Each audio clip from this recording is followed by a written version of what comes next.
ኢየሱስ ክርስቶስ ዘኦመ ስም ለዘይጼውኦ ኢየሱስ ክርስቶስ ህብስተ ሕይወት ለዘይበልዖ ኢየሱስ ክርስቶስ ጽዋ መድኃኒት ለዘይሰትዮ ከመ ይባርኩነ ይፈኑ አራው ለጸባኢነ ይጽምዑ ወልተሁ ነሲኦ። ገና በስመ አብ ወወልድ ወመንፈስ ቅዱስ አሐዱ አምላክ አሜን። ስብሐት ለእግዚአብሔር ለዘአብጽሐነ እስከዛቲ ሰዓት። አባታችን አምላካችን ፈጣሪያችን በአባትነቱ በቸርነቱ በረድኤቱ ሁላችንን ጠብቆ ሳምንቱን በሰላም አሳልፎን ከቁጥር ሳያጎለን በቅድስናው ስፍራ በምህረት አደባባዩ ይቅርታና ምህረት በሚሰጥበት በዚህ የተቀደሰ ስፍራ የሰበሰበን የአባቶቻችን አምላክ ስሙ ይክበር ይመስገን። ስሙ ይክበር ይመስገን። የእመቤታችን የእናታችን የአምላክ እናት የመድኃኔዓለም እናት የበላይ ሰብ እመቤት የጭንቅና መከራ ጊዜ ደራሽ እመቤታችን በቃል ኪዳኗ በጸሎቷ ሁላችንንም ትጠብቀን። የጻድቃን የሰማዕታት የነቢያት የሐዋርያት የቅዱሳን መላእክት ስማቸው ይክበር ይመስገን። ቅረቡ ኀቤሁ ወያበርህ ለክሙ፣ ወደ እግዚአብሔር ወደ እርሱ ቅረቡ እርሱም ያበራላችኋል፣ ብርሃነ ረድኤቱን ይገልጥላችኋል፣ አንድም ከመከራ ይሰውራችኋል። እንደምን ዋላችሁ? እንደምን ሰነበታችሁ? እንደምን አደራችሁ? ውለን ለመገናኘት ያበቃን ስንወጣ የሚቀድምልን ስንተኛም የሚቆምልን ሳይሰለች የሚጠብቀን የድንግል ማርያም ልጅ የናዝሬቱ ኢየሱስ ክርስቶስ ስሙ ይክበር ይመስገን። በሰላም አስጀምሮ በሰላም ያስፈጽመን፣ ሚስጥሩንና ጥበቡን ይግለጥልን። ቅረቡ ኀቤሁ ወያበርህ ለክሙ፣ ወደ እግዚአብሔር ቅረቡ ወደ እርሱ ቅረቡ። በሃይማኖት ጸንታችሁ በምግባር ጸንታችሁ በሕግ በአምልኮ ጸንታችሁ ወደ አምላካችሁ ቤት ወደ እግዚአብሔር ቅረቡ። ወይትሐፈር ገጽክሙ፣ ፊታችሁም አያፍርም። ልመናችሁን ጸሎታችሁን አፍራችሁ አትመለሱም። ይሄ የምህረት አደባባይ ነው። ይሄ የይቅርታ አደባባይ ነው። ጥያቄያችን የሚመለሰው ወደዚህ ቤት ስንመጣ ነው። ለዚህ ነው ይህን ቃል የተናገረው ልበ አምላክ የተባለው 7 ሀብታት የተሰጠው ከበጎች መካከል ተጠርቶ የሀገር መሪ ያደረገው በ12 ዓመቱ በሕግ ይጠብቅ የነበረውን እግዚአብሔር ታላቂቱን ሀገር እስራኤልን እንዲመራ ታላላቅ ሰዎች ያሉባት ትልቅ ሕዝብ ያለበትን ሀገር ከበጎች ጠባቂነት ሀገር መሪነትን ያደረሰው ልበ አምላክ የተባለው ዳዊት ነው። መውደቅ መነሳት፣ ማግኘት ማጣት፣ ማዘን መደሰት፣ መከፋትን መደሰትን፣ ዝቅ ማለትን ከፍ ማለትን በሕይወት ዘመኑ ያየው ንጉሱ ነቢዩ ቅዱሱ ዳዊት አባታችን ነው። ዳዊት ሌሊት ማቅ ለብሶ አመድ ነስንሶ በገና እየደረደረ ፈጣሪውን ሲያመሰግን የሚያድር ንጉስ ነው። እየሰማችሁ ነው? ፈጣሪውን ሲያመሰግን የሚያድር ንጉስ ነው። ቀን በቤተ መንግስቱ በእልፍኙ ተቀምጦ ለተበደሉ ሲፈርድላቸው ለበደለኞች ሲፈርድባቸው እየዋለ ያን ለብሶት የዋለውን የክብረ መንግስቱን ልብስ አውልቆ ማቅ ለብሶ አመድ ነስንሶ መሬት ላይ ተቀምጦ በገና እየደረደረ አምላኬ እገይሳቤከ ሰማዕት ነፍሴ ለከ፣ አምላኬ ሆይ በቀን በሌሊት በጠዋት በማታ ሲመሽም ሲነጋም ወደ አንተ ቤት እገሰግሳለሁ። ነፍሴ አንተን ተጠምታለችና፣ ነፍሴ አንተ ናፍቃለችና። ቤተ መንግስቱ አይደለም የሚናፍቀው፣ ጮማ የሚቆረጥበት ወይን ጠጅ የሚጠጣበት መሳፍንቱ መኳንንቱ እየመጡ ንጉሥ ሆይ ሻመት ንገስ ብለው እግሩ ላይ የሚነጠፉለት ቤተ መንግስቱ ሳይሆን አምላኬ እገይሳቤከ ሲመሽም ሲነጋም በጠዋት በማታ በቀን በሌሊት አምላኬ ወደ አንተ ምን እላለሁ አለ እገሰግሳለሁ። ነፍሴ ምን ብላለች አለ አንተን ናፍቃለች አለ። ነፍሴ አንተን ተጠምታለች አለ። ቤተ መንግስቱ አይደለም አለ፣ ስልጣኑ አይደለም አለ፣ ዝናው ከፍታው አይደለም አለ።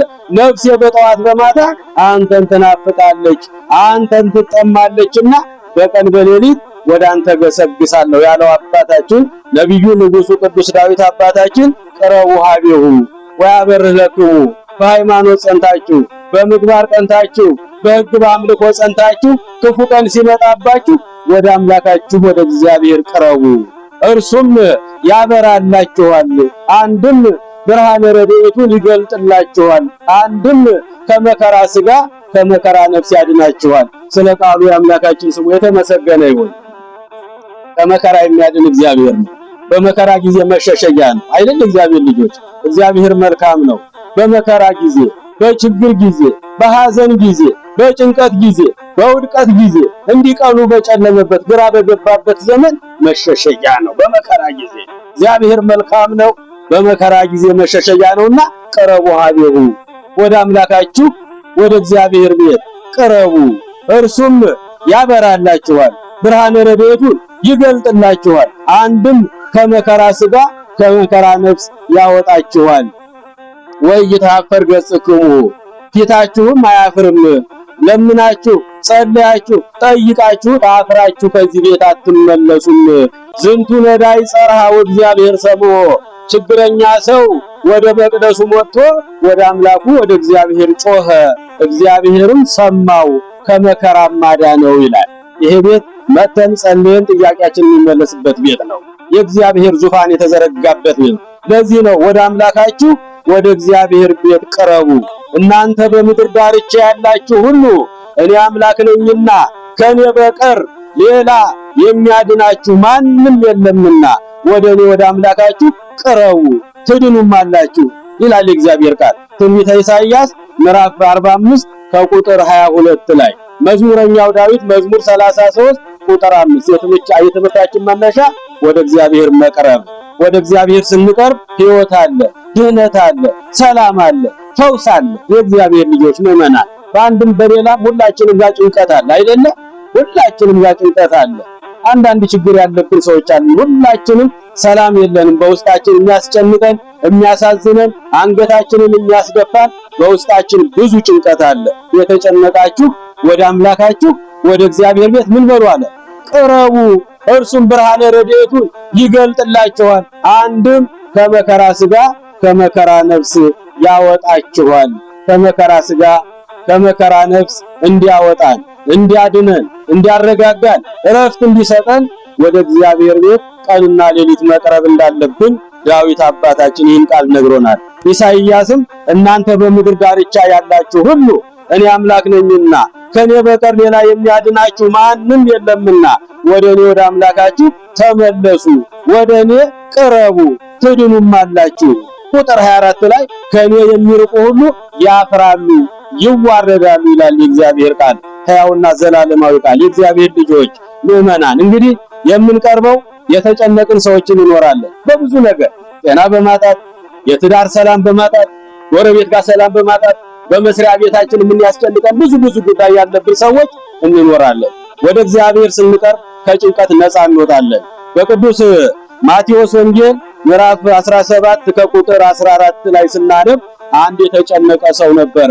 ልጁ በጠና የታመመበት። እየሰማችሁ ነው? ከቃሉ ጋር ናችሁ? እግዚአብሔር ከሁላችሁ ጋር ይሁን። ልባችሁን ከዚሁ አድርጉት። ትንሽ መጮሁ ይከብዳል አይደል? አዎ። በማቴዎስ ወንጌል ምዕራፍ 17 ቁጥር 14 ላይ ስናነብ አንድ በጣም የተጨነቀ ሰው ነበረ። የተጨነቀው ልጁ ታሞበት ነው። ልጁን መሬት ላይ ይጥለዋል፣ እሳት ላይ ይጥለዋል፣ ባህር ላይ ይጥለዋል፣ አረፋ ያስደፍቀዋል፣ ጥርሱን ያቀጫጨዋል። ያገኘውን ሰው ባገኘው ነገር እየፈነከተ ቤተሰቦቹ አንገታቸውን ደፍተው የሚኖሩ ሰዎች ነበሩ ይላል በቅዱስ ማቴዎስ ወንጌል 17 ቁጥር 14 ላይ። በስም አጠራሩ ክብር ይግባውና መድኃኔዓለም ክርስቶስ ወደ ደብረ ታቦር ላይ ወጥቶ ሦስቱን ሐዋርያት ይዞ ብርሃነ መለኮቱን ሚስጥረ መንግስቱን ገልጦላቸው አምላክ ወልደ አምላክ መሆኑን ሰማይና ምድር የፈጠረ አምላክ መሆኑን ለሦስቱ ሐዋርያት ለሊቀ ነቢያት ሙሴ ኤልያስን ከብሔረ ሕያዋን ሙሴን ከሙታን መካከል ከሞተ ሺዎች ዓመታት ያለፉትን ሙሴን ከመቃብር አምጥቶ አምላክ ወልደ አምላክ መሆኑን ገለጠላቸው። ዘጠኙ ሐዋርያት ደግሞ በተራራው ስር ነበሩ። ድውያን ፈውሱ፣ የሞተን አንሱ፣ ጎባጣን አቅኑ፣ ዕውራን አብሩ ብሎ ሾሟቸው ነበረ። እዚያ ከተራራው ጥግ ሲያገኟቸው የታመሙ ልጆች አሏቸው። ልጆቻቸውን እየያዙ በሐዋርያት እግር ስር አጋደሟቸው። ልጆቻችንን ፈውሱልን ተሹማችሁ የለምን? ያው የሞተን አንሱ፣ ድውይ ፈውሱ፣ ጎባጣ አቅኑ፣ ዕውር አብሩ ብሎ ጌታ ስልጣን ሰጥቷቸዋልና በሉ ፈውሷቸው አሉ። ጾሙ፣ ጸለዩ፣ አማተቡ፣ ባረኩ። አንድም በሽተኛ ሊፈውሱ አልቻሉም ነበረ። የጎደለባቸው ነገር ነበረ። ለስም አጠራሩ ክብር ይግባውና መድኃኒታችን ኢየሱስ ክርስቶስ ከተራራው ላይ ሦስቱን ሐዋርያት ይዟቸው ወረደ። ከተራራው ስር 9 ሐዋርያት አሉ። እየሰማችሁ ነው። ብዙ በሽተኛ በእነሱ ስር ተጋድመዋል። ገና የጌታን መምጣት ሲሰማ ያ የተጨነቀ ያ ወላጅ ጥርሱን የሚያፋጨው አረፋ የሚያስደፍቀው እሳት ላይ የሚጥለው ያገኘውን እያነሳ የሚፈነክተው ምን ይደረጋል? የእግዚአብሔር ልጆች ወላድ እኮ ጉደኛ እኮ ነው አይደለ? እናት አባቱ እኮ አንገታቸውን ደፍተዋል በልጃቸው እኮ። ያገኘውን እያነሳ ይፈነክታል፣ አረፋ ያስደፍቀዋል፣ ጥርሱን ያስገጥጠዋል፣ መሬት ላይ ይጥለዋል፣ ያንፈራፍረዋል። የሚያድንለት አላገኘም። ብዙ መድኃኒት ተሞክሯል። በሕክምናው በሆስፒታሉ በመድኃኒቱ ብዙ ተሞክሯል። ልጁ እየባሰበት ሄደ። እሳት ላይ ወስዶ ይጥለዋል፣ ያንፈራፍረዋል። የያዘው ጋኔን አያችሁ። በዚህ ጊዜ ጌታን መምጣት ሲሰማ ወደ ጌታችን ኢየሱስ ክርስቶስ ያ የተጨነቀ ወላጅ ሄደና ተንበረከከና ሰገደለት ለመድኃኒዓለም። ጌታ ሆይ ልጄ ታሞብኛል፣ በሕይወትና በሞት መካከል ነው ያለው። አረፋ ያስደፍቀዋል፣ መሬት ላይ ይጥለዋል፣ ያንፈራፍረዋል። እባክህ ልጄን ፈውስልኝ አለው። የሰማችሁ ነው። ከቃሉ ጋር ናችሁ? አዎ። ቀረቦ ሀቤሁ ወደ ጌታ ቀርቦ ነው። ያ የተጨነቀ ወላጅ ነው። በልጁ ምክንያት አንገቱን የደፋ ነው። ከሰው መሃል የማይውል ነው። የታማሚ ልጅ ስላለው በሽተኛ ልጅ ስላለው አንገቱን ደፍቶ የሚኖር ወላጅ ነው። የጌታን መምጣት የሰማ እየተጨነቀ ወደ ጌታ ሄደና እግሩ ላይ ድፍት አለና ለጌታ ሰገደና ጌታ ሆይ ልጄን አድንልኝ። ወደ ሐዋርያት አመጣሁት፣ ምንም ሊፈውሱት አልቻሉም። ዳበሱት፣ ጸለዩ፣ ብዙ ነገር አሉ። ልጄ ሊፈወስ አልቻለም። ልጄ እየባሰበት ሄደ። እባክህ ጌታ ሆይ ለአንተ የሚሳን ነገር የለምና እባክህ ልጄን ፈውስልኝ አለው። በልጁን ይዘህና አለው። በ3 በ4 ሰዎች ተሸክመው አመጡና በጌታችን እግር ስር አጋደሙት። ያን ጊዜ ቅዱስ አምላካችን እጆቹን ዘረጋና ክፉ መንፈስን ገሰጸው ይላል። ያን ጊዜ ለብዙ ዘመናት አንገቱን ደፍቶ የነበረው አረፋ የሚያስደፍቀው ያ በሽታ ከላዩ ላይ እያጓራ ጥሎት ወጣ። ክብርና ምስጋና ለመድኃኒዓለም ይሁን። ጥሎት ወጣ። በዚህ ጊዜ መድኃኒታችን ኢየሱስ ክርስቶስ አንሳው አለው። ያን ጊዜ ተነስቶ በሽተኛውም ለመድኃኒዓለም ሰገደለት። ቀረቡ ሀቤሁ ወደ እግዚአብሔር ቀረቡ፣ ወደ አምላካችሁ ቀረቡ። የተጨነቃችሁ የታመማችሁ በየሆስፒታል የምትንከራተቱ እዚህ ቦታ ልሞክረው ይሄን መድኃኒት ልሞክረው የምትሉ የእግዚአብሔር ልጆች ማዳን መግደል የሚችል እግዚአብሔር ብቻ ነው። አትጠራጠሩ። ሁሉ ይትካል ለዚያ አምን በእኔ ለሚያምን ሁሉ ይደረግለታል ነው። አፈሩ መድኃኒት ነው እኮ፣ ቅጠሉ መድኃኒት እኮ ነው፣ ዕጣኑ እኮ መድኃኒት እኮ ነው፣ ጸበሉ መድኃኒት እኮ ነው፣ መሬቱ እኮ የተቀደሰ እኮ ነው። አያችሁ። ቀረቡ ሀቤሁ አለ ዳዊት አባታችን። የሌላት ወደዛ ወደዚህ አትበሉ፣ ወደ አምላካችሁ በፍጹም ሃይማኖት አምናችሁ በፍጹም ልብ ታምናችሁ በሕግ አምልኮ ጸንታችሁ ወደ እግዚአብሔር ቀረቡ። እርሱም ብርሃነ ረድኤቱን ይገልጽላችኋል፣ ያበራላችኋል። አንድም ከመከራ ሥጋ ከመከራ ነፍስ አድኗችሁ ደስ ያሰኛችኋልና ወደ እርሱ ቀረቡ። በጠዋት በማታ በቀን በሌሊት እዚህም እዛም አትበሉ። ይሄ የተጨነቀ ወላጅ፣ ግራ የገባው ወላጅ፣ በልጁ አንገቱን የደፋ ወላጅ ወደ ክርስቶስ ነው የቀረበው። የክርስቶስን መምጣት ሲሰማ ሁሉንም ረገጠ። ሄደና መድኃኒዓለም እግር ስር ተደፋና ጌታ ሆይ ልጄን አድንልኝ አለው። ወደ እኔ ይዘውና አለው። ያን ጊዜ ክፉን መንፈስ መድኃኒዓለም ገሰጸው። ያን ጊዜ አረፋ አስደፍቆ አጓርቶ ጮሆ ለቆት ወጣ። ልጁ ጤነኛ ሆነ። ክብርና ምስጋና ለመድኃኒዓለም። በዚህ ጊዜ ሐዋርያት ተጨነቁ። ምን ነው ጌታ ሆይ ድውያንን ፈውሱ፣ ሙታንን አንሱ፣ ወባጣ አቅኑ፣ እውር አብሩ፣ ለምጻሙን አንሱ ብለህን ነበረ። አንድ በሽተኛ መፈወስ አቃተናል። በእግራችን ስር ብዙ ሕመምተኞች ተጋድመዋል አሉ። ዛሬም እኮ መፈወስ አንችልም አይደል? እግዚአብሔር ልጅ ብዙ ሕመምተኞች ይመጣሉ፣ በመስቀላችሁ ዳስሱ ይላሉ፣ ጸሎት አድርጉልን ይላሉ። ግን ፈውስ ብዙ አይታይም። ሁላችንም ጋር የጎደለ ነገር ስላለ ሁላችንም ጋር እናንተም ጋር እምነት የለ፣ እኛም ጋር እምነት የለም።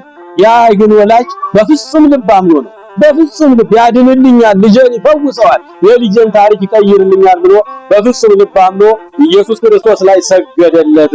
ልጄን ፈውስልኝ አለው። በሕይወትና በሞት መካከል ነው ያለው። በልጅ አንገቴን ደፍቼ ነው ኖርኩት አለ። መድኃኒዓለም ገሰጸው። ክፉ መንፈስ አረፋ አስደፍቆ ጮሆ ለቆት ወጣ። ያን ጊዜ ልጁ ጤናውን አገኘ ይላል። በዚህ ጊዜ ሐዋርያት ጌታን ጠየቁት። ጌታ ሆይ ድውያንን ፈውሱ፣ የሞት አንሱ ብለህ ስልጣን ሰጥተን ነበር። አንድ በሽተኛ መፈወስ አቃተን። ምክንያቱ ምንድነው አሉት። ስለ እምነታችሁ ማነስ ነው። እየሰማችሁ ነው። እምነት ከሌለ በእውነቱ 30 ቦታ ጸበል ቦታ ብንከራተት እምነት ጸበል ቦታ ብንከራተት ፈውስ አናገኝም። ማመን ብቻ ይፈልጋል። የእግዚአብሔር ልጆች እምነት ያስፈልጋል። በእምነት ወደሱ የቀረቡ ሰዎች ፈውስ አግኝተዋል። ስለ እምነታችሁ ማነስ ነው። ይህንን በሽተኛ መፈወስ ያልቻላችሁት ሃይማኖታችሁ ጎደሎ ስለሆነ ነው። የሰናፍጭ ቅንጣት የምታህል እምነት እኮ ቢኖራችሁ ይህን በሽተኛ መፈወስ ቀላል ነው። ይህን ክፉ መንፈስ ማራቅ ቀላል ነው። ተራራውን ተነሳ ብትሉት ተራራው ይነሳል። ዛፉን ተነቀል ብትሉት ዛፉ ይነቀላል። ይህን ማድረግ ያልቻላችሁት በእምነታችሁ ማነስ ነው አላቸው። እኛ እናምናለን። የእግዚአብሔር ልጆች ወደ አምላካችን ቤት ስንመጣ እምነቱን ስንቀባ ጸበሉን ስንጠጣ እንፈወሳለን ብለን በፍጹም ልብ እምነት ይፈልጋል። ወደ እግዚአብሔር ለመቅረብ እምነት ይጠይቃል። የእግዚአብሔር ልጆች ስለ እምነታችሁ ማነስ ነው። ስለ ሃይማኖታችሁ ማነስ ነው። እምነት ቢኖራችሁ ይሄንን በሽተኛ መፈወስ ጥቂት ነገር ነው አለ። አጋንንት ማውጣት ተራ ነገር ነው አለ። ተራራ ማንሳት ትችሉ ነበረ። ዛፉን ነቅላችሁ እዛ ተተከል ብትሉት ዛፍ ነቅላችሁ መትከል ትችሉ ነበረ። እምነት ግን ጎሏችኋል። ስለ እምነታችሁ መጉደል ነው ይሄ በሽተኛ ያልተፈወሰላችሁ አላቸው። ከዚያ በኋላ ይህ አይነት ክፉ መንፈስ ያለ ጾምና ያለ ጸሎት ሊወጣ አይችልም አላቸው። ይህን ቃል መድኃኒታችን ሕይወታችን ኢየሱስ ክርስቶስ ለአባቶቻችን ለሐዋርያት ገሰጻቸው። ስለ እምነታችሁ መጉደል ነው። ይሄ ተራ ነገር ነው። እኔ ተራራ ላይ ስወጣ እናንተ ይሄን ሁሉ በሽተኛ ፈውሳችሁ መጠበቅ ነበረባችሁ፣ ነገር ግን አላመናችሁብኝም አላቸው።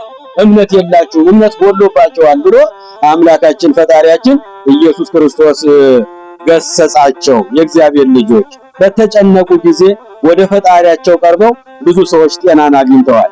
አንድ ልጁ በጤና የታመመበት ወደ አምላኩ ቀርቦ የልጁን ጤንነት አግኝቷል። ሁለተኛ ወደ እግዚአብሔር የምንቀርበው ጤና ባጣን ጊዜ፣ ሰው ባጣን ጊዜ፣ ግራ በገባን ጊዜ ወደ ማን እንቅረብ? ወደ ማን እንቅረብ? ወደ እግዚአብሔር ቀረቡ ነው ያለን።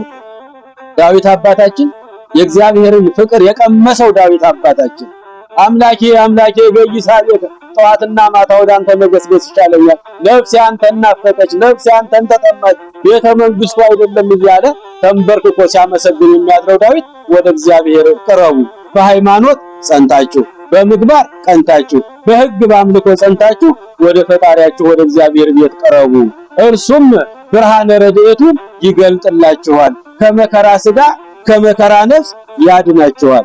ጤና ያጣን ሰዎች ካለን በፍጹም በማመን ወደ ፈጣሪያችን እንቅረብ። ሰው ያጣን ካለ ጤና ያጣን ካለ በቅዱስ ማርቆስ ወንጌል ምዕራፍ 9 ቁጥር 27 ላይ ጤና በማጣት ሰው በማጣት አንገታቸውን የደፉ አይናቸውን የታወሩ ሁለት አይነ ስውራን ነበሩ። እየሰማችሁ ነው? ከቃሉ ጋር ናችሁ? እግዚአብሔር ከሁላችን ጋር ይሁን።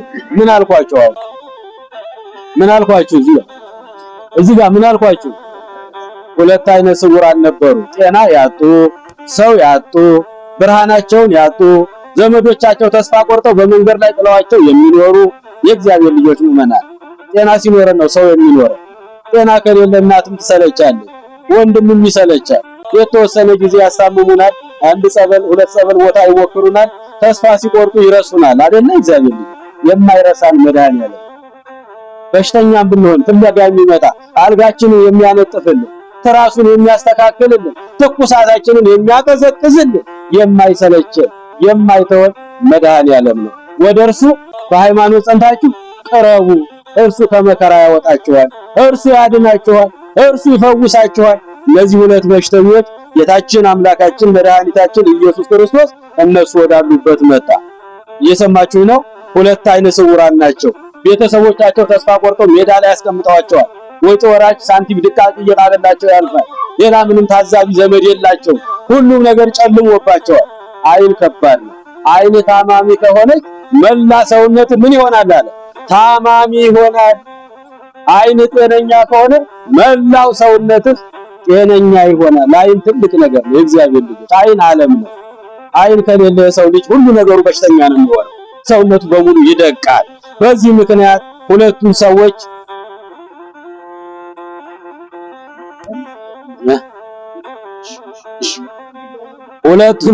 ሁለቱን አይነ ስውራን ጌታችን ኢየሱስ ክርስቶስ ለስም አጠራሩ ክብር ይግባውና እነሱ ባሉበት ጋር መጣ። እነሱም የእሱን መምጣት ድምፁን ሲሰሙ ወደ እርሱ ቀረቡና የዳዊት ልጅ ሆይ እባክህ ማረን እያሉ ጮሁ። ምን አሉና ጮሁ? የዳዊት ልጅ ሆይ እባክህ ማረን፣ እባክህ አትለፈን፣ ሰዎች አልፈውናል፣ ሰዎች ረስተውናል፣ ቤተሰቦቻችን ጥለውናል በሜዳ ላይ፣ እባክህ አትለፈን፣ የዳዊት ልጅ ሆይ እባክህ ማረን እያሉ ሁለቱ አይነ ስውራን በጣም ጩኸት አበዙ ይላል። ጌታችን ኢየሱስ ክርስቶስ እነሱ ወዳሉበት የመጣው እነሱን ለማዳን ነው። በሽተኞች ወዳሉበት ነው የሚሄደው። የተደከሙ ተስፋ የቆረጡ ዘመድ ያጡ ወገን ያጡ ባሉበት አካባቢ ይመጣ ነበረ። በዚህ ጊዜ እነሱ ባሉበት በመጣ ጊዜ ወደሱ ቀርበው ቀረቡ ሀቢው ይችን አጥርሱ እግዚአብሔር ልጆች ወደ እግዚአብሔር በእምነት ጸንተን እንቅረብ። በፍጹም ልባቸው አመኑ። ታሪካቸው እንደሚቀየር፣ ብርሃናቸው እንደሚመለስ፣ እንቆቅልሻቸው እንደሚፈታ በፍጹም ልባም ነው። የዳዊት ልጅ ሆይ ጌታ ኢየሱስ ክርስቶስ ሆይ እባክህ ማረን፣ እባክህ አትለፈን፣ ዓለም ጨልሞብናል፣ ሰው አጥተናል፣ ግራ ገብቶናል ብለው ወደ ፈጣሪያቸው ቀርበው ጮሁ። የዳዊት ልጅ ሆይ ኢየሱስ ሆይ እባክህ ማረን እያሉ ወደ ፈጣሪያችን ወደ ኢየሱስ ክርስቶስ ጮሁ። ያን ጊዜ ፈጣሪያችን አምላካችን ኢየሱስ ክርስቶስ አለፍ አለቸውና ሄደ። የእምነታቸውን መጠን ለማየት እነሱ ካሉበት አልፎ ወደፊት ካለው አንድ ቤት ገባና አረፍ አለ። እነሱ ግን እየተደነቃቀፉ መጥተው እሱ ባለበት ቤት ገብተው አሁንም ቀረቡና እግሩ ላይ ሰገዱና የዳዊት ልጅ ሆይ እባክህ ማረን ብለው ወደ ፈጣሪያቸው ጮሁ።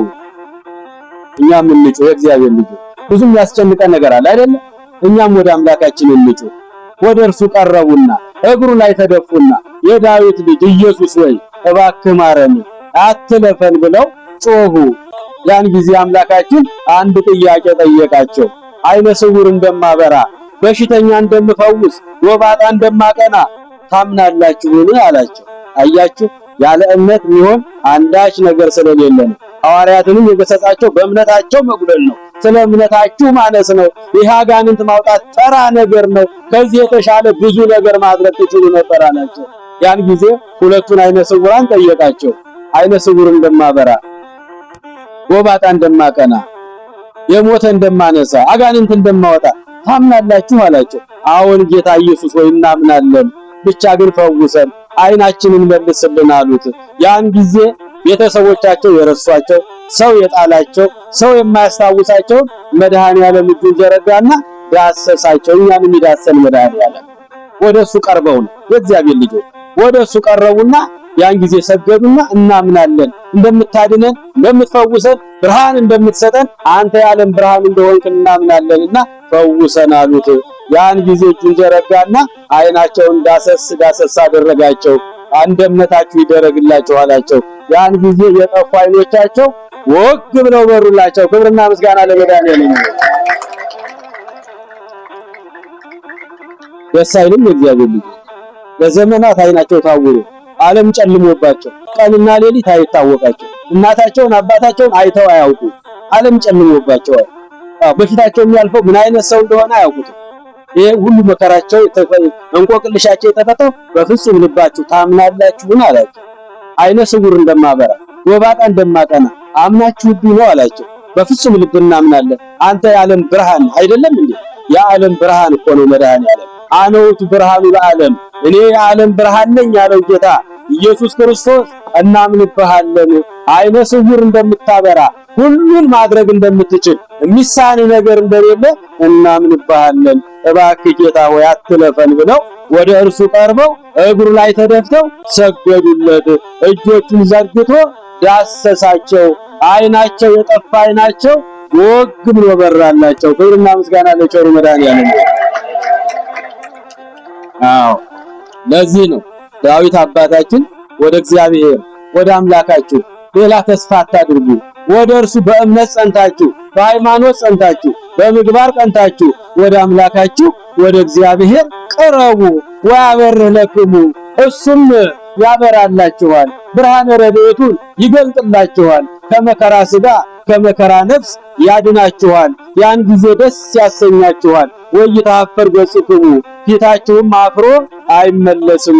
ችግረኛ ይጮሃል፣ እግዚአብሔርም ይሰማል፣ ከመከራም ይሰውራል ብሎ ዳዊት በዝማሬው መዝሙር 33 ቁጥር 5 ላይ የነገረን እግዚአብሔር ፈዋሽ ነው። እግዚአብሔር አዳኝ ነው። ቃሉን ስንሰማ በራሱ እንፈወሳለን። የእግዚአብሔር ልጆች ቃሉ በራሱ ፈዋሽ ነው አለ ቅዱስ ኢሳይያስ ምዕራፍ 45 ቁጥር 22 ላይ እናንተ በምድር ዳርቻ ያላችሁ ሁሉ እኔ አምላክ ነኝና ከኔ በቀር ሌላ መድኃኒት የላችሁምና ወደኔ ተመለሱ፣ ወደኔ ቅረቡ ትድኑማላችሁ። የታመማችሁ ትድናላችሁ፣ ያዘናችሁ ትጽናናላችሁ፣ የተከፋችሁ ደስ ትሰኛላችሁና ከኔ በቀር የሚያድናችሁ ማንም የለምና ወደኔ ቅረቡ። ኢሳይያስ 45 ቁጥር 22 ላይ ተሰብስባችሁ ወደኔ በአንድነት ቅረቡ። አሁን ተሰበሰብን እኮ። አሁን አምላካችን ፊት ነው ያለነው። አሁን አይኖቹ ያዩናል። አሁን ጆሮቹ ያደምጡናል። አሁን እጆቹ ይዘረጉልናል። የእግዚአብሔር ልጆች በትንትን አንበል፣ ስብስብ እንበል። ተሰብሰቡና ትንቢተ ኢሳይያስ ምዕራፍ 55 ቁጥር 3 ላይ እስቲ አንብቡ። ጆሮአችሁን አዘንብሉና ወደኔ ቅረቡ፣ ተሰብስባችሁ ወደኔ በአንድነት ቅረቡ። ጆሮአችሁንም አዘንብሉ፣ ወደኔ ቅረቡ፣ ቃሌንም ስሙ፣ በሕይወት ትኖራላችሁና። ቃሉን ስንሰማ በሕይወት እንኖራለን። ቃሉን ስንሰማ እንጽናናለን። ቃሉን ስንሰማ ተስፋችን ይለመልማል። ቃሉ የደረቀውን ያለመልማል። ቃሉ አንገቱን የደፋውን ቀና ያደርጋል። ቃሉ ነገን ተስፋ እንድናደርግ ያደርገናል። ቃሉንም ላከ ፈወሳቸው አለ ዳዊት አባታችን በዘምጽ። ቃሉንም ላከ ፈወሳቸው። ቃሉ ምንድነው? ፈዋሽ ነው፣ አዳኝ ነው፣ መድኃኒት ነው። ለዚህ ነው ኢሳይያስ አባታችን ተሰብስባችሁ ወደኔ በአንድነት ቅረቡ። ኢሳይያስ 55 ቁጥር 3 ላይ ጆሮአችሁንም አዘንብሉ፣ ወደኔ ቅረቡ፣ ቃሌን ስሙ። ቃሌን ስትሰሙ በሕይወት ትኖራላችሁ። አዎ እነዚህ ሁለት በሽተኞች በፍጹም ልብ አምነው ወደ አምላካቸው ቀርበው ነው። ያ የተጨነቀ በልጁ ምክንያት አንገቱን የደፋ በቤተሰብ ምክንያት በጎረቤት ምክንያት ብዙ ጥላቻ የሚደርስበት ሰው በተጨነቀ ጊዜ ወደ አምላኩ ቀረበ። የልጁ እንቆቅልሽ ተፈታለት። እያስጓራ አረፋ እያስደፈቀ እየጣለው የነበረው በሽታ የኢየሱስ ክርስቶስ እጅ ሲዘረጋ ጤናው ተመለሰለት። እነዚህ አይነ ስውራን ዓለም በሙሉ የጨለመባቸው ቀንና ሌሊት አይተው የማያውቁ ሁለቱ አይነ ስውራን የጌታን መምጣት ድምጹን ሰሙና ወደሱ ሄደው ቀረቡና ሰገዱና የዳዊት ልጅ ኢየሱስ ሆይ ማረን አሉት። በሽተኛ እንደምፈውስ፣ እውር እንደማበራ፣ ጎባጣ እንደማቀና ታምናላችሁን ያላቸው። እምነት መሰረት ነው። ያለ ሃይማኖት በጎ ነገር ማግኘት አይቻልም። እምነት መሰረት ነው። የእግዚአብሔር ልጅ ሐዋርያትን የገሰጻቸው ባለማመናችሁ ነው። የሁሉ በሽተኛ ተጋድሞ በእግራችሁ ስር የሁሉ ሰው ተጨንቆ ሳለ የአንድ ሰው ችግር መፍታት ያልቻላችሁት ስላላመናችሁብኝ ነው። ዛሬም እምነት አጥተን ነው ዛም የምንረግጠው። በእሱ ካመንን ሁሉ ነገር ይስተካከላል።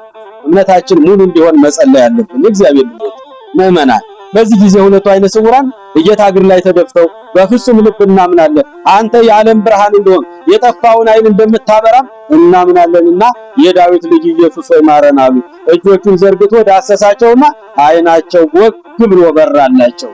ወደሱ ስንቀርብ ብዙ ነገሮችን እናገኛለን። የእግዚአብሔር ልጆች ምዕመናን፣ ቅረቡ፣ ሀቢው ወደኔ ቅረቡ።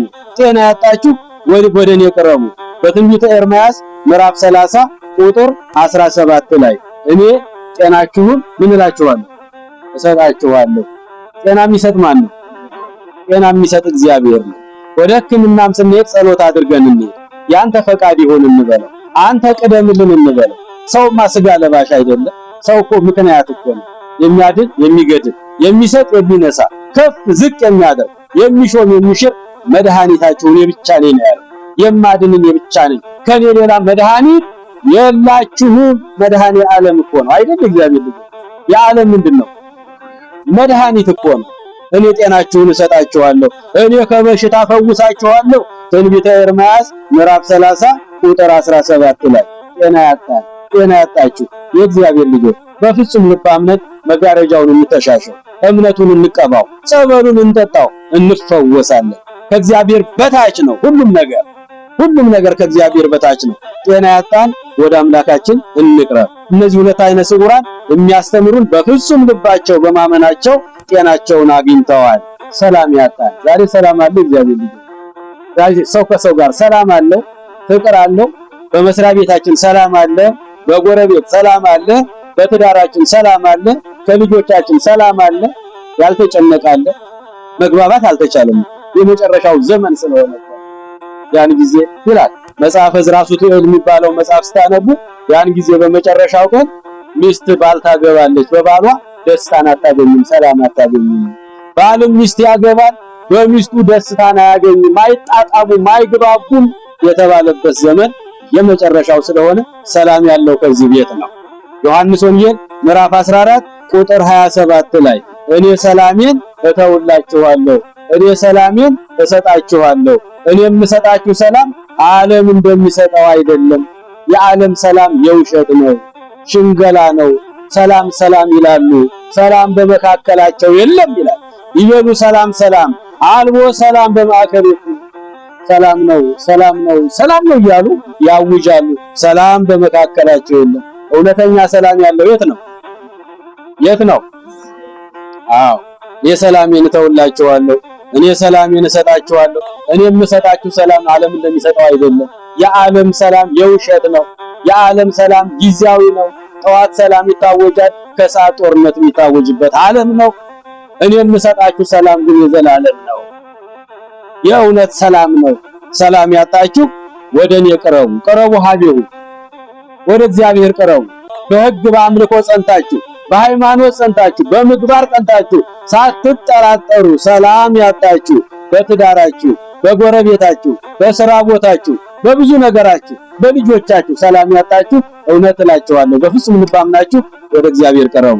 ዮሐንስ ወንጌል 14 ቁጥር 27 ቃሉ ዘላለማዊ ነው። ሰማይና ምድር ያልፋል፣ የእግዚአብሔር ቃል ግን ለዘላለም ጸንቶ የሚኖር ነው። እኔ ሰላሜን እተውላችኋለሁ፣ እኔ ሰላሜን እሰጣችኋለሁ። እኔ የምሰጣችሁ ጊዜያዊ አይደለም፣ ምድራዊ አይደለም፣ ስጋዊ አይደለም፣ የዘላለም ሰላም ነው። እኔ የምሰጣችሁ ዓለም እንደሚሰጠው አይደለም። የዓለም የውሸት ነው፣ የኔ ግን የእውነት ሰላም ነው። ወደኔ ቅረቡ። ሰላም ያጣችሁ ወደኔ ቅረቡ። በረከት ያጣችሁ ወደኔ ቅረቡ። በረከት ከእግዚአብሔር ቤት ነው የሚገኘው። የሰማችሁኝ ነው? በረከት ያጣችሁ ወደ እግዚአብሔር ቅረቡ። በጎ ስጦታ ፍጹም በረከት ከላይ ናቸው። ሁሉ ሀብት ሰናይ ወኩሉ ፍትሕ ፍጹም ዘወረደም ላይሉ። በጎ ስጦታ ፍጹም በረከት ከላይኛው ጌታ ነው የሚሰጠው። አዎ ሐዋርያው ቅዱስ ያዕቆብ በመልእክቱ ምዕራፍ 1 ቁጥር 17 ላይ በጎ ስጦታ ፍጹም በረከት የሚገኘው ከእግዚአብሔር ቤት ነው።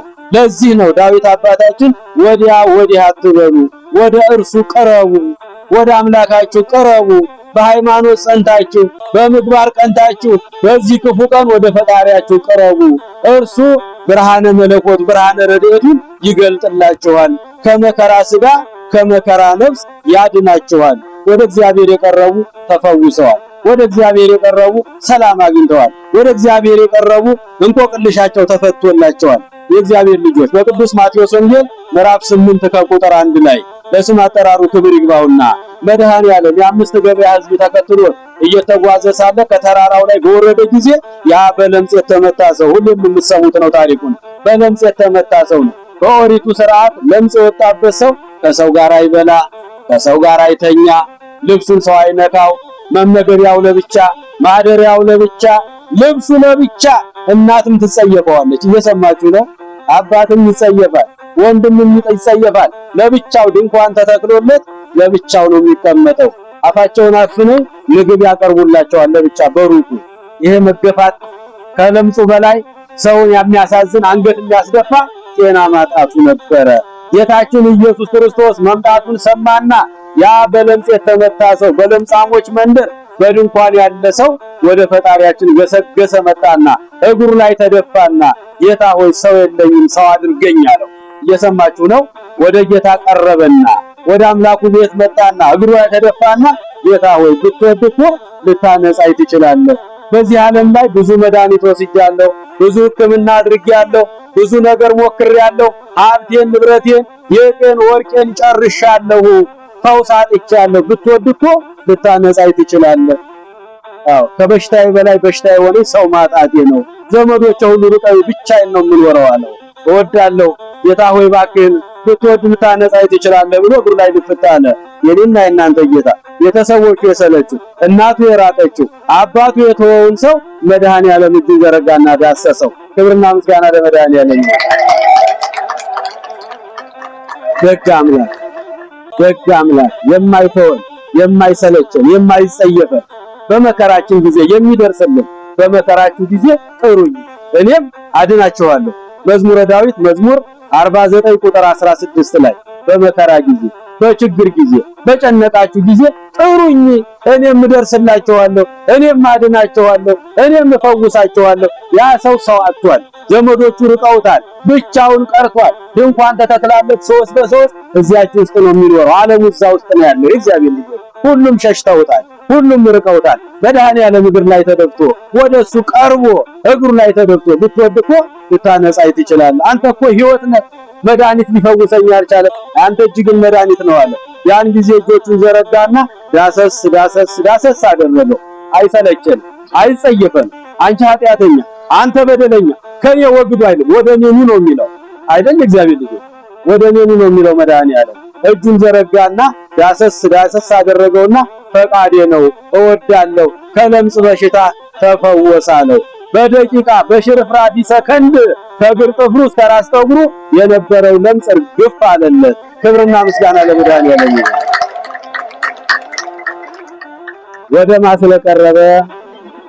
ወደ ማስለቀረበ የትምህርታችን ርዕሱ ምንድነው?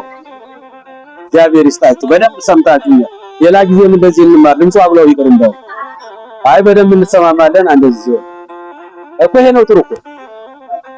አዎ ታዲያ ወደ እግዚአብሔር ስለቀረበ ነው። አያችሁ፣ ሰዎች የሸሹት ነው። ሰዎች አገለሉት ሰው ነው። ወደ መድኃኔዓለም ቀረበ። ወደ እርሱ ቀርቦ እግሩ ላይ ተደፍቶ ብትወድ እኮ ልታነጻይ ትችላለህ። አንተ እኮ ሕይወት ነህ። አንተ እኮ መድኃኒት ነህ። አንተ እኮ ለበሽተኞች ነው የመጣው። ለበሽተኞች እኮ ነው የመጣው መድኃኔዓለም አይደል እንዴ? አዎ እዚያ በማቴዎስ ወንጌል ምዕራፍ 9 ላይ በቅዱስ ማቴዎስ ቤት ገብቶ ምሳ እየተጋበዘ ሳለ ይህ በቀራጮች ቤት፣ በግብር ሰብሳቢዎች ቤት፣ በዘማውያን ቤት፣ በለምጻሞች ቤት ይገባል። አምላክ ነኝ ይላል። አምላክ ነኝ። አምላክ ቢሆንማ ከነዚህ ጋር እንዴት ይበላል? ከነዚህ ቤት እንዴት ገብቶ ያርፋል? እያሉ አይሁዶች ያሙት ነበረ፣ ያጉረመርሙ ነበረ። ጌታችንም በስም አጠራሩ ክብር ይግባውና እኔ የመጣሁት ለበሽተኞች ነው፣ እኔ የመጣሁት ለኃጢአተኞች ነው። ጻድቃንማ በሥራቸው ይድኑ አልነበረ? ከሰማይ ዙፋኔን ትቼ ወደ ምድር የወረድኩት፣ ከብቶች በረት ያደርኩት፣ ወደ ግብጽ የተሰደድኩት፣ ራሴን ያዋረድኩት፣ ማደሪያ ጥቼ በዛፍ ስር የኖርኩት እኮ ኃጢአተኞችን ልሰበስብ በሽተኞችን ላድን ነው የመጣሁት አለ። ክብርና ምስጋና ለመድኃኔዓለም ይሁን። እጆቹን ዘረጋ፣ አልተጸየፈው። ምናምን ላርግጄ ላይ ማላለ መድኃኔዓለም ያንን ለምጽ ዳሰስ አደረገው። እወዳለሁ ንጻ አለው። ከእግር ጥፍሩ እስከ ራስ ጠጉሩ ለምጹ እርግፍ አለለት። እርግፍ አለለት። እስከ ዛሬ እኛ ለቅሰው ሰው በማጣቱ ነው፣ ዘመድ በማጣቱ ነው፣ እናቱ በመራቋ ነው፣ አባቱ በመሸሹ ነው፣ ወንድሞቹ ርቀው በመቆማቸው ያለቅስ ነበረ። አሁን ግን ጤናው ተመለሰ፣ እንቆቅልሹ ተፈታ። ምንም ድቃቂ ሳንቲም ሳይቀበል ቀጠሮ ሳይሰጥ ተመልሰና ሳይ እንደ ዘመኑ ሰው አይደል? እግዚአብሔር ልጅ ተመልሰና በዚህ ቀና ዳግመኛ ቸካፍ አድርጋ አለው መድኃኔዓለም። በአንድ ጊዜ በሽታው ለቆት ሄደ። በዚህ ጊዜ የደስታ ለቅሶ ማልቀስ ጀመረ። እስከ ዛሬ ጤና ማጣቱ ሰው ማጣቱ ያለማቋረጥ እንባው ይፈስ ነበረ። አሁን ግን የደስታ እንባ። አንዳንድ ጊዜ የሰራልን ያደረገልን ከአይምሮ በላይ ሲሆን ያስለቅሰን የለ እንደዛ ማለት ነው። አለቀሰ፣ እንባው ሸቅ እያለ ወረደ። መድኃኔዓለም ተካለው አየውና ለምን ታለቅሳለህ አለ። ለምን ታለቅሳለህ? ተፈውሰሃል፣ ድነሃል። ከዚህ በኋላ ወደ ቤት በደስታ ያደረከውን ለማንም አታውራ አለው። ምን አለው? ለማንም አታውራ አለው። ያደረከውን የሰራኸውን ለማንም አታውራ፣ ለእኔም አትንገረኝ አለው። እኔ ማይምረህ ቧት ነኝ። ትናንት የሰራኸውን ብቻ አይደለም ነገ የምትሰራውን ሁሉ ማውቅ አምላክ ነኝ አለ። አያውቅም እንዴ? ማይምረህ ቧት ሁሉን አዋቂ እግዚአብሔር እኮ ነው። እኛ ነገን አናውቅም፣ ምን እንደምንሆን አናውቅም። ሐዘን ይግጠመን፣ ደስታ ይግጠመን፣ እንሳቅ፣ እናልቅስ፣ እንራብ፣ እንጠማ፣ የነገውን ቀን የሚያውቅ እግዚአብሔር ብቻ ነው። ነገንም ማውቅ እኔ ነኝ። ዛሬ የሰራኸውን አይደለም ነገም የምትሰራውን የማውቅ ነኝና ለኔም ዝርዝር ጉዳይ የትናንቱን አትንገረኝ፣ ለሰውም አታውራ አለው። ምን ላድርግ ሲለው ሄድና ራስህን ለካህን አስመርምር አለው። እየሰማችሁ ነው። በየቀኑ ንስሐ ግቡ የምንላችሁ ይሄን መለኮታዊ ቃል ትእዛዝ አድርገን ይሄ እግዚአብሔር መመሪያ ቃል ነው። ከበሽታው ፈውሶታል፣ ከችግሩ አውጥቶታል። ግን የሰራኸውን ስራ ክፉም ደግም አለና የሰራሃቸውን ነገሮች ለኔም አትንገር፣ ለሌላ ሰው አታውራ፣ ሚስጥርህን አታባክን፣ አትዝረክረክ። ሂድና ለነፍስ አባትህ ለካህኑ የሰራኸውን በሙሉ ንገራቸው፣ እሳቸው የሚያዙንን ፈጽም። የዛሬ መናፍቃን ነፍስ አባት አያስፈልግም፣ ቀጥታ ለኢየሱስ እንንገረው ይላሉ አይደለ? እሱ ግን ለኔ ንገሩኝ አለ። ሂዱ ለካህን አስመርምሩ አለ። ሂድ ራስን ለካህን አስመርምር፣ ለነፍስ አባት ያደረከውን በሙሉ ንገር፣ ከበሽታ ተፈውሰሃል አለው። ያን ጊዜ ደስ ብሎት ወደ ቤተሰቡ ተቀላቀለ። ክብርና ምስጋና ለመድኃኒዓለም። እንዲህ ነው መድኃኒዓለም። ቅረቡ ሀቢሁ፣ ወደ እግዚአብሔር ቅረቡ። ወደ እሱ ስንቀርብ ፈውስ አለ፣ ወደ እሱ ስንቀርብ ሰላም አለ፣ ወደ እሱ ስንቀርብ መረጋጋት አለ። የእግዚአብሔር ልጆች የምንደገፍበት ነገር የለም። ዓለም ግራ እያጋባችን ነው ያለችው። የምንሰማው ነገር ጆሮ ጭው የሚያደርግ ነው። ሰው በሰው ላይ የጨከነበት ነው። የሰው አንገት የሚቆረጥበት ነው። ሰው የሚታረድበት ነው። የሰው ሆድ የሚቀደድበት ነው። የማንሰማው ምን ጉድ አለ በምድር ላይ? እንደ ሰው ጨካኝ ምን አለ? እንደ ሰው ጨካኝ የለም። ስለዚህ በዚህ ዘመን በዚህ ክፉ ጊዜ ቀረቡ ሀቢሁ፣ ወደ ፈጣሪያችሁ ቀረቡ። በጠዋት በማታ በቀን በሌሊት ንስሐ ገብታችሁ ተዘጋጅታችሁ ሙሽራው ክርስቶስን መጠበቅ ብቻ ነው። ያውም በመቅደሱ እየተገኘ በጠዋትና በማታ ወደ እግዚአብሔር ቀረቡ አለ ዳዊት። ወደ እግዚአብሔር ቀረቡ፣ እርሱም ብርሃነ ረድኤቱን ይገልጥላችኋል። ከመከራ ሥጋ ከመከራ ነፍስ፣ ከሥጋ መከራ ከነፍስ ፈተና ያወጣችኋልና ወደ አምላካችሁ ወደ እግዚአብሔር ወደ ኢየሱስ ክርስቶስ ቀረቡ። ወደ እሱ የቀረበ ሰው ተፈውሶ ነው የሚሄደው። ማቴዎስ ወንጌል ምዕራፍ 15 ቁጥር 30 ላይ ከዕለታት አንድ ቀን ወደ ገሊላ ባህር አጠገብ በደረሰ ጊዜ ብዙ ሕዝብ ወደ እርሱ ተሰብስበው ቀረቡ ይላል ወንጌላችን። ማቴዎስ ወንጌል 15 ቁጥር 30 ላይ ወገሊላ ባህር በደረሰ ጊዜ ብዙ ሕዝብ ወደ እርሱ ቀረቡ። ከሕዝቡ ጋራ አንካሶች ነበሩ፣ አይነ ስውሮች ነበሩ፣ ደንቆሮች ነበሩ፣ ልምሾች ነበሩ፣ አጋንንት ያደሩባቸው ነበሩ። 5 አይነት በሽታ ያለባቸው ሰዎች ይዘዋቸው ወደሱ ቀረቡ። እየሰማችሁ ነው? እኛም የታመመ ዘመድ ካለ ወደ መቅደሱ ይዘነው እንምጣ። ወደ መቅደሱ ይዘነው እንምጣ። እግዚአብሔር ልጆች፣ ፈውስ ያለው ድነት ያለው በእግዚአብሔር ቤት ነው። መድኃኒቱን በተጓዳኝ እየወሰድ የመጀመሪያው ግንኙነታችን በእግዚአብሔር ላይ እናደርገው። ሁሉን ማድረግ የሚችለው ወደ አምላካቸው ወደዚያ በደረሰ ጊዜ ብዙ ሕዝብ ወደ እርሱ መጡ፣ ቀረቡ። ከሕዝቡ ጋራ አንካሶች ነበሩ፣ አይነ ስውሮች ነበሩ፣ ደንቆሮች ነበሩ፣ ልምሾች ነበሩ፣ አጋንንት ያደሩባቸው ሁሉም ነበሩ። ሌሎችም ብዙ በሽተኞች አምጥተው ከጌታችን እግር ስር አቀረቧቸው። ቅረቡ ሀቢሁ፣ ከጌታችን እግር ስር ምን አረጓቸው? ምኖቹን? ብዙ በሽተኞች አይደለ? አንካሶች፣ አይነ ስውሮች፣ ልምሾች፣ ዲዳዎች፣ ጆሮአቸው የማይሰማ አጋንንት ያደሩባቸው እና ብዙ በሽተኞች ይላል ማቴዎስ ወንጌል 15 ቁጥር 30 አንብቡት። ሌሎችም ብዙ በሽተኞችን አምጥተው ከክርስቶስ ከኢየሱስ ክርስቶስ እግር ስር አቀረቧቸው። ሁሉንም እጁን ዘርግቶ ፈወሳቸው ይላል። ክብርና ምስጋና ለመድኃኒዓለም። ፈወሳቸው። ወደሱ ስንቀርብ ፈውስ አለ፣ ድህነት አለ፣ መረጋጋት አለ። ሁሉንም እጆቹን ዘርግቶ ሳይጸየፋቸው ፈወሳቸው። ለዚህ ነው እኮ አባቶቻችን ካህናት በኪዳኑ በቀን 365ቱን ቀን ለስውራን ምርጉዘ ለዕውራን ብርሃነ ወለአንካሳት ፍኖተ ወለዘለምጽ መንጽሔ እሁዛት ሕማማት እግዚእፈወስከ፣ ለስውራን ምርጉዝ፣ ለተሰበሩት ምርጉዝ፣ ለዕውራን ብርሃን፣ ለአንካሶች መሄጃ፣ ለምጻሙን የምታነጻ፣ ዲዳውን የምታናግር፣ አይነ ስውሩን የምታበራ አንተ ነህ እያለች ቤተክርስቲያን 365ቱን ቀን በኪዳን ላይ በተለይ አማርኛ ሲደግሙ ከሰማችኋቸው ይህን ቃል ሁሌ ትሰሙታላችሁ አይደለ? ለተሰበሩት ምርጉዝ፣ ለዕውራን ብርሃን፣ ለአንካሶች መሄጃ፣ ለምጻሙን የምታነጻ፣ ዲዳውን የምታናግር፣ አንካሳው እንዲሄድ የምታረግ እያለች ቤተክርስቲያን የምትጸልየው ከማቴዎስ ወንጌል ምዕራፍ 15 ከቁጥር 30 ላይ ያለውን መነሻ በማድረግ ነው። ብዙ ሰዎች አንካሶች፣ አይነ ስውሮች፣ ደንቆሮች፣ ልምሾች እና ሌሎችም ብዙ በሽታ ያደረባቸውን አምጥተው ወደ ኢየሱስ ክርስቶስ እግር ስር አቀረቧቸው። እርሱም ሁሉንም ፈወሳቸው። በዙሪያው ያሉ ሕዝቦች የማያምኑ ሰዎች ሕዝቡም ዲዳዎች ሲናገሩ፣ ዕውራን ሲበሩ፣ ለምጻሞች ሲነጹ፣ አጋንንት ሲወጡ፣ የሞተው ሲነሳ አይተው እግዚአብሔርን አመሰገኑት። ክብርና ምስጋና ለአምላካችን ይሁን። ድገሙና አመስግኑት። ሕዝቡም ዲዳዎች ሲናገሩ፣ ዕውራን ሲበሩ፣ ለምጻሞች ሲነጹ፣ አጋንንት ሲወጡ፣ የሞተው ሲነሳ አዩና ዙሪያውን የነበሩ ሰዎች እግዚአብሔርን አመሰገኑት። መድኃኔዓለም ኢየሱስ ክርስቶስን። ይሄ ነው የእግዚአብሔር ልጆች ወደ እግዚአብሔር ስንቀርብ የሁሉ ፈውስ የምናገኝበት ነው። ለስቡራን ምርጉዝ፣ ለአንካሶች መሄጃ፣ ለዕውራን ብርሃን፣ ለምጻሙን የምታነጻ፣ አጋንንት የምታወጣ፣ ዲዳውን የምታናግር አንተና አንተ ብቻ ነህ። ወደ እርሱ ቅረቡ፣ ወደ እርሱ እንቅረብ የእግዚአብሔር ልጆች። ይህን ሁሉ ፈውስ የምናገኘው ወደ መቅደሱ ስንመጣ ነው።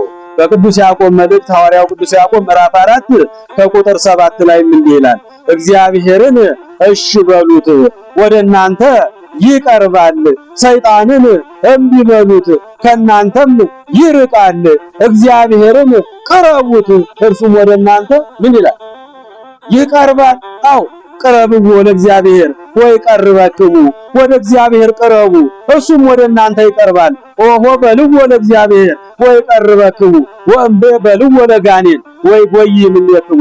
እግዚአብሔርን እሺ በሉት ወደ እናንተ ይቀርባል። እግዚአብሔርን ታዘዙት ወደ እናንተ ይቀርባል። እግዚአብሔርን በፈቃዱ ኑሩለት ወደ እናንተ ይቀርባል። ሰይጣንን እንዲህ በሉት ፈቃድን አንፈጽምም በሉት ከእናንተ 40 ክንድ ይርቃል። እየሰማችሁ ነው። ይህን ቃል የሚናገረው ቅዱስ ያዕቆብ ነው። ያዕቆብ ምዕራፍ 4 ቁጥር 7 ላይ ልጆቼ እግዚአብሔርን ጠዋትና ማታ ቀንና ሌሊት እሺ በሉት ታዘዙት ወደ እናንተ ይቀርብላችኋል። ሰይጣንን ግን እንዲህ በሉት ፈቃዱን አትፈጽሙለት ከእናንተ 40 ክንድ ይርቃል። ወደ እግዚአብሔር ቅረቡ እሱም ወደ እናንተ ይቀርባል። ወደኛ እንዲቀርብልን እኛ መምጣት አለብን። በመቅደሱ መገኘት አለብን። በዚህ ክፉ ቀን ከሱ ጋር ከመኖር የተሻለ መደበቂያ የለም፣ መሸሸጊያ የለም። የእግዚአብሔር ልጆች እግዚአብሔር በሚገኝበት ጊዜ ፈልጉት፣ ቀርቦ ሳለ ጥሩት። ክፉ ሰው መንገዱን ይተው፣ በደለኛም ሰው ክፉ ሐሳቡን ይተው፣ ወደ እግዚአብሔር ይመለስ፣ ወደ እግዚአብሔር ይቅረብ፣ እሱም ይምረዋል። የትንቢተ ኢሳይያስ ምዕራፍ 55 ቁጥር 6 ላይ በሚገኝበት ጊዜ ፈልጉት፣ ቀርቦ ሳለ ጌታዬ አምላኬ ብላችሁ አምላካችሁን ጥሩት። ክፉ ሰው መንገዱን ይተው፣ በደለኛም ሰው ክፉ ሐሳቡን ይተው፣ ወደ እግዚአብሔር በፍጹም ልቡ ይመለስ፣ ወደ እሱ ይቅረብ፣ እሱም ይምረዋል፣ እሱም ይፈውሰዋል። እንዲፈውሰን እንዲምረን ከክፉ ነገር ርቀን ወደ አምላካችን ወደ እግዚአብሔር ቤት እንቅረብ። የእግዚአብሔር ልጆች ምእመናን እንዴት ሆነን እንቅረብ? እንዴት ሆነን እንቅረብ? ከክፉ ነገር ርቀን፣ ከክፉ ነገር ርቀን እመቦ ነውረ ህሊና ዘቦ ይቅረብ። የሐሳብ ነውር ያለበት፣ ክፋት ያለበት፣ ቂም ያለበት፣ ቅናት ያለበት፣ በቀል ያለበት፣ ጥላቻ ያለበት፣ ዝሙት ያለበት፣ ስርቆት ያለበት፣ ክፉ ነገር ያለበት ሰው ግን አይቅረብ ነው የሚለው መጽሐፍ። ቅዳሴው ላይ ተሰሙት የለ እመቦ ነውረ ህሊና ዘቦ ይቅረብ። የሐሳብ ነውር፣ የክፉ ሥራ ነውር፣ የዝሙት ነውር፣ የጥላቻ ነውር፣ የቂም በቀል ነውር፣ የስካር ነውር፣ የስርቆት ነውር ያለበት ሰው ግን አይቅረብ። ቅረቡ ሲለን ዳዊት በፍጹም ሃይማኖት ጸንታችሁ፣ በምግባር ቀንታችሁ፣ በሕግ በአምልኮ ጸንታችሁ፣ በጎነትን ተሞልታችሁ ወደ ፈጣሪያችሁ ቅረቡ፣ እሱም ብርሃነ ረድኤቱን ይገልጥላችኋል። ብርሃነ ረድኤቱን ይገለጥልን። ፈውስ የምናገኘው ጸሎታችን የሚሰማው ከክፉ ነገር ርቀን ነው። እንዴት እንቅረብ ለሚለው እመቦ ነውረ ህሊና የሐሳብ ነውር ያለበት፣ የክፋት ነውር ያለበት፣ የዝሙት ነውር ያለበት፣ የጥላቻ ነውር ያለበት ቂም በቀል የያዘ ሰው ወደዚህ ሊቀርብ አይገባው። እስመ ዘያነብር ቂመ ወበቀለ ክፍት ጸሎቱ በቅድመ እግዚአብሔር። ቂም ይዞ ጥላቻ ይዞ በቀል ይዞ ክፋት ይዞ ከሰው ተቀያይሞ የሚጸለይ ጸሎት ቅድመ እግዚአብሔር አይደርስም። በሾክ ውስጥ እንደተዘራ ይሆናል። አሁን ጾም ላይ ነን አይደለ? አሁን እየጸለይን ነው አይደለ? ብዙ ሰዎች ግን ቅሬታ ውስጥ ነው የምንኖረው። በእርግጠኝነት ይቅር አንባባልም። ልባችን በጣም ከባድ ነው፣ አይከፈትም በእግዚአብሔር ቃል። እስመ ዘያነብር ቂመ ወበቀለ ቂምና በቀልን፣ ጥላቻ፣ ተንኮልን፣ ክፋትን የያዘ ሰው ቢኖር ጸሎቱ ቅድመ እግዚአብሔር አይደርስም። በእሾክ ውስጥ እንደተዘራ ዘር ይሆናል። እሾክ ውስጥ የተዘራ ዘር ለጊዜው ይበቅላል፣ ለጊዜው ቅጠል ያሳያል። እሾኩ ያንቀውና እዛው ይጠወልግና እዛው ድርቅ ይልና እዛው እርግፍ ይላል፣ ለፍሬ አይበቃም። የኛም ጸሎት እንደዛ እንዳይሆንብን ቅረቡ ሀቤሁ ሲለን ነውር የሐሳብ ነውር ያለብን ልንቀርብ አይገባ አይፈቀድልንም። የሐሳብ ነውር ያለበት ቢሆን አይቅረብ። እመቦ ነውረ ህሊና ዘቦ ይቅረብ፣ እመቦ ድዌ ህሊና ዘቦ ይቅረብ። የጌታችን የአምላካችን የኢየሱስ ክርስቶስ ቅዳሴ ሲቀደስ ቅዳሴ የሚባለውን ስትሰሙት ይሄን ቃል ታገኙታላችሁ። ለሐሳቡ ድውይ የሆነ በክፋት የተሞላ በቂም በቀል የተሞላ ሰው ቢኖር ወደዚህ ስፍራ አይቅረብ፣ ወደ መቅደሱ አይቅረብ፣ ወደ እግዚአብሔር አይቅረብ ይላል።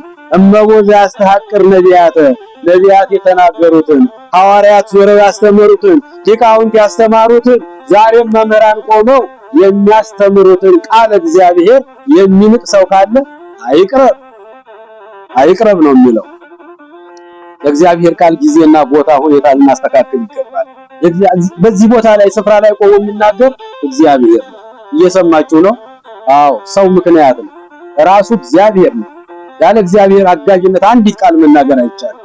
ያለ እግዚአብሔር ደጋፊነት፣ ያለ እግዚአብሔር ሚስጥር ገላጭነት አንድ ነገር መናገር አይቻልም። እዚህ ስፍራ ላይ ቆሙ የእግዚአብሔር ልጆች ምዕመናን፣ ነቢያት የተናገሩትን ሐዋርያት ያስተማሩትን ሊቃውንት ያመሰጠሩትን ዛሬም መምህራን ወንጌል በዚህ ስፍራ ላይ በአውደ ምሕረቱ ቆመው የሚያስተምሩትን የሚያቃልል የሚንቅ ሰው ካለ አይቅረብ፣ አይምጣ፣ ወደ መቅደሱ አይግባ ይላል የእግዚአብሔር ቃልና እንዴት እንቅረብ ስንል እነዚህን ነገሮች አስተካክለን ከቂምና ከበቀል ከጥላቻ ጾማችን ጾም ሆኖ ወደ እግዚአብሔር እንዲደርስልን ጸሎታችን ቅድመ እግዚአብሔር እንዲደርስ። ጸሎት ማለት እኮ በፍጹም ልብ ከእግዚአብሔር ጋር መነጋገር እኮ ነው። ጸሎት ብሂል ተናግሮ ምስለ እግዚአብሔር፣ ጸሎት ከእግዚአብሔር ጋር መነጋገር ነው። ለጸሎት ስንቆም እግዚአብሔር ከፊታችን ይቆማል ስሙ ሲጠራ። እየሰማችሁ ነው? አዎ፣ ልባችን እዛ በቂም በቀል የተሞላ የተዘጋ ልቦና በክፋት የተሞላ ልብ ይዘን ከሆነ አይቅረብ ነው የሚለው የእግዚአብሔር ቃል። ቅረቡ ሀቤሁ ሲለን ዳዊት አባታችን ከክፋት ከተንኮል ከጥላቻ ከቂምና ከበቀል ልባችንን ንጹህ አድርገን ወደ አምላካችን እንድንቀርብ ቅዱስና ሕያው ዘላለማዊ ቃሉ የአምላካችን ቃል ያዘናል። እንግዲህ የተጨነቅን ሰዎች ወደ አምላካችን እንቅረብ። የሚያስጨንቃችሁን በእኔ ላይ ጣሉት ነው ያለው አይደለም እንዴ? ማቴዎስ ወንጌል ምዕራፍ 6 ቁጥር 25 ላይ የሚያስጨንቃችሁን ነገር በእኔ ላይ ጣሉት። ምን እንበላለን፣ ምን እንጠጣለን፣ ምን እንለብሳለን፣ ነገ ምን እንሆናለን እያላችሁ የምትጨነቁ የሚያስጨንቃችሁን በእኔ ላይ ጣሉት፣ አትጨነቁ። ቀና በሉ፣ የሰማይ ወፎችን ተመልከቱ። እንዲያርጎ ምሳሌ ያስተማረን እኮ በዛፍ ላይ የሚኖሩ ማድጋ ውሃ ማስቀመጫ ማድጋ የላቸውም፣ አይዘሩም፣ አያጭዱም፣ ጎተራም እህል ማስቀመጫ የላቸውም፣ መቀየሪያ ልብስ የላቸውም። በዛፉ ላይ ሆነው ጭጭጭጭ ያሉ ያመሰግኑኛል፣ እኔ ባሉበት ግን እመግባቸዋለሁ። አይዘሩ አያጭዱ፣ ኑሮ ተወደደ ብለው አይጨነቁ። አይደል እግዚአብሔር ልጅ አትጨነቁ። የሰማይ ወፎችን ተመልከቱ፣ ከእነሱም እናንተ ትበልጡ የለም። ምን እንበላለን፣ ምን እንጠጣለን፣ ምን እንለብሳለን፣ የት እናድራለን፣ እንዴት እንሆናለን ብላችሁ ስለ ምድራዊው፣ ስለ ስጋዊው፣ ስለ ጊዜያዊ መኖሪያ ነገር አትጨነቁ። በሰማይ ወፎች ተማሩ። እነሱ ይበላሉ፣ ይጠጣሉ፣ ያመሰግናሉ። ከእነሱም እናንተ ትበልጡ የለምን? እናንተ መካከል ተጨንቆ በቁመቱ ላይ ስንዝር መጨመር ከጥቁር ጸጉሩ መካከል አንዲቱን ነጭ ማድረግ የሚችል ከቶ ማን አለ? ይሄን ማድረግ የማትችሉ ስለ ምድራዊ ስለ ስጋዊ ስለምትበሉት ነገር ለምን ትጨነቃላችሁ? አትጨነቁ። ከተጨነቃችሁ ለዘላለም ሕይወት ለሰማያዊ ቤታችሁ ለዘላለማዊ መኖሪያችሁ እንጂ ለምድራዊ ጊዜያችሁ አትጨነቁ ይለናል። የምንጨነቅ የሚያስጨንቀንን በእርሱ ላይ እንጣለው። ወደ አምላካችን እንቅረብ። ጤና ያጣን ወደ ፈጣሪያችን እንምጣ። ሰላም ያጣን ወደ ፈጣሪያችን እንምጣ። በረከት ያጣን ወደ አምላካችን እንምጣ። ፍቅር ያጣንም ፍቅር ያለው በእግዚአብሔር ቤት ነው። ፍቅር ስጠኝ፣ ከትዳሬ ፍቅር ስጠኝ፣ ከጎረቤቴ ፍቅር ስጠኝ፣ ከመስሪያ ቤቴ ሰላም ስጠኝ ስንለምነው ክፎችን ጠማሞችን ቀና ያደርጋቸዋል እግዚአብሔር። በጸሎት የማይቀየር የማይለወጥ ምንም ነገር የለምና የእግዚአብሔር ልጆች ምዕመናን ቅረቡ ሀቤሁ፣ ወደ እግዚአብሔር እንቅረብ። በዚህ ክፉ ቀን ወደ አምላካችን ቤት እንቅረብ። ተዘጋጅተን እንጠብቅ። መቼ እንደሚወስደን አናውቀው። ነገ የኛ አይደለችም። አሁን ቀኑ መሸ፣ ቀኑ ይመሻል። መጽሐፈ መቃብያን ምዕራፍ 9 ላይ ቀኑ ይመሻል፣ ይጨልማል፣ ያን ጊዜ ገብታችሁ ትተኛላችሁ። ቀኑ መሽቶ በተኛችሁ ጊዜ ሞታችሁን አስቡት። ይሄ ጨለማ እኮ ሞት ያስተምረናል። የዘላለም እኮ የሲኦል ቦታ እኮ ነው፣ ማስታወሻ እኮ ነው። ቀኑ ሲመሽ ሲጨልም ደክሟችሁ አልጋችሁን ገልጣችሁ ብርድ ልብሱን ገልጣችሁ እዚያ ላይ ስተኙ ወደ አፈር መግባታችሁን መሞታችሁን አትርሱ። ያ ጨለማ አልፎ ያ እንቅልፍ አልፎ ሌላ ብርሃን ፏ ብሎ እንደገና ጠዋት ሲነጋ ያ ሲወጣ ደግሞ አንድ ቀን እግዚአብሔር ፊት ከመቃብር ተነሳችሁ ለፍርድ መቆማችሁን አትርሱት ይላል መጽሐፈ መቃብያን ምዕራፍ 9ኛ ምዕራፍ ላይ ሁለተኛ መቃብያን 9 ላይ የእግዚአብሔር ልጆች በሁሉ እግዚአብሔር ያስተምረናልና ንስሐ እየገባን እየተዘጋጀን በጎ እየሰራን መጠበቅ ነው። ለተቸገሩት ማልቀስ ነው። እኛ ተሰብስበናል። አካባቢው ሰላም ስለሆነ ቤተክርስቲያናቸው ተቃጥሎባቸው ዘመዶቻቸው ታርደውባቸው ግማሹ በጫካ በሸንተረር ነፍሱን ለማዳን እንደ ጨው ዘር ተበትኖ የሚበላው የሚቀምሰው አጥቶ በዚህ ሰዓት ስንት ነው ጫካ ውስጥ የገባው ሰው? ስንት ሰው ነው አንገቱ የተቆረጠው ሰው? ቤተክርስቲያናቸው ተቃጥሎባቸው እንዲህ የሚያመልኩበት የእግዚአብሔርን ስም የሚጠሩበት ቦታ አጥተው በጭንቀት በችግር በሐዘን ያሉ ወገኖቻችንን እናስባቸው። ወገኖቻችን እናልቅስላቸው።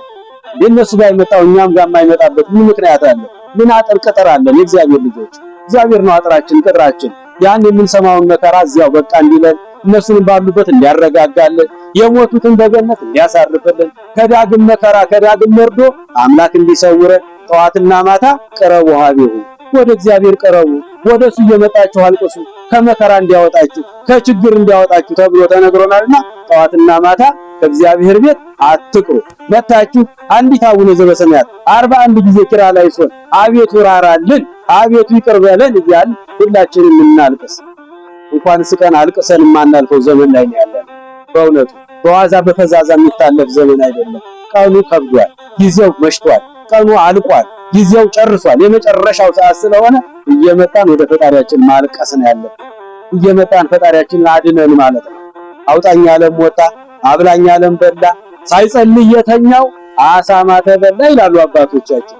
ሶስት እንስሳት በአንድ ጫካ ይኖሩ ነበር። እየሰማችሁ ነው? ምን አልኳችሁ? በአንድ ጫካ ውስጥ አብረው ይኖራሉ። አንዱ ምንድነው? አንበሳ ነው። ሁለተኛዋ ሚዳቋ ናት። ሶስተኛው ደግሞ አሳማ ወይ ሚሪያም የሚባለው ነው። እና ሶስቱም ይጸልያሉ።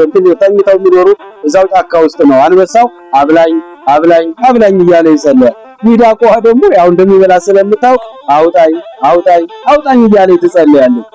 አሳማውስ ዝም ብሎ ተገልብጦ ተኝቷል። ያገኘውን እየዋጠ እንደምታውቁት ድንጋይ ብቻ ነው የማይበላው። ከፊቱ ያገኘውን ሁሉ መክተት ነው። እምብርት የለውም። ዝም ብሎ መብላት ነው፣ በቃ መብላት ነው። እና በልቶ ተገልብጦ ተኝቷል። ያችኛው አውጣኝ አውጣኝ ትላለች። አንበሳው አብላኝ አብላኝ ይላል። ያው በነጋ ጊዜ እሱም በተበለመነው መሰረት በሩቁ ሲያት ሚዳቋን አያት። ያን ጊዜ ሊበላት ገስግሶ እየዘለለ በሚሄድ ጊዜ እሷም እየተስፈነጠረች በምትሄድ ጊዜ አንድ ጉድጓድ አገኘች። ያን ጉድጓድ ወንዙን ዘላ ማዶ ስትሻገር እንደሷ ዘላለሁ ብሎ ሲል ጉድጓድ ውስጥ ገባ። ጉድጓድ ውስጥ ሲገባ አሳማው ተገልብጦ አገኘው። ያን ጊዜ አብላኝ ያለው በላ፣ አውጣኝ ያለም ወጣ። የእግዚአብሔር ልጆች አውጣኝ ያለም ወጣ፣ አብላኝ ያለም በላ። ሳይጸልይ የተኛው አሳማ ተበላ። እባካችሁን ጸልዩ፣ እባካችሁን እናልቅስ እንደ አሳማው እንዳንበላ። አዎ ሳይጸልይ የተኛው እዛ ጉድጓድ ውስጥ ተገልብጦ ያገኘውን ውጦ ተኝቶ ያለውን አንበሳውን አሳማውን አገኘና እዚያ እሱን በላው። ያቺ የጸለየችው አውጣኝ አውጣኝ እያለች የዘለለችው ሚዳቋ ግን ተረፈች። ለምን? ስለጸለየች፣ ስላለቀሰች፣ ወደ ፈጣሪዋ ጸሎት ስላደረሰች። አዎ አውጣኝ ዓለም ወጣ፣ አብላኝ ዓለም በላ፣ ሳይጸልይ የተኛው አሳማው ተበላ ብለው አባቶቻችን ይናገራሉና እባካችሁን ጸልይ። ጠዋትና ማታ እናልቅስ። አሁንም እግዚኦታ እናደርሳለን። ያስተማረን የመከረን የአባቶቻችን አምላክ ስሙ ለዘላለም የተመሰገነ ይሁን። የሰማነውን ሁሉ በልቦናችን ይጻፍልን። 30፣ 60፣ 100 ፍሬ አፍርተን የስሙ ቀዳሾች የመንግስቱ ወራሾች ለመሆን ያብቃን።